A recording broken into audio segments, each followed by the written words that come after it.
nang puncture tha nang Calvary cross tha ki bodi bet puncture ebra kethek long pe abang putin ta ning kangsam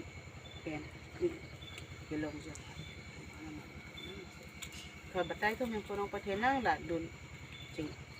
ra Bethlehem đôi vết chiklo sơ Cang ting ang bom nang tur bom na Do var mang hu aphan pati ang lo kethek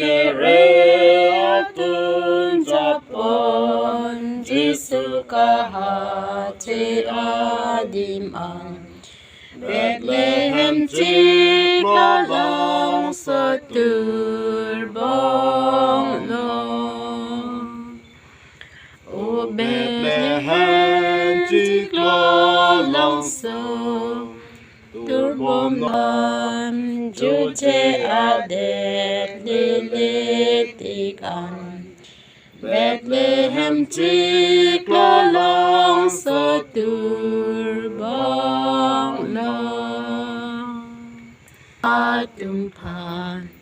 nong kethek pen vai con chiklo ahu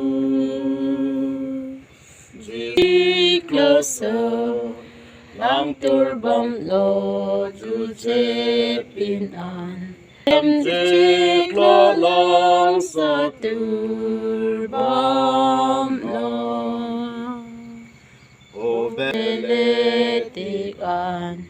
Bethlehem chiklo longso tur bom lo Cang tin so a chiklo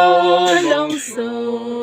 Nang tur ta nang tur bom no ahu kethek atum japon Netu ning mathari ang non O Bethlehem pek larta Juje adet lilitik an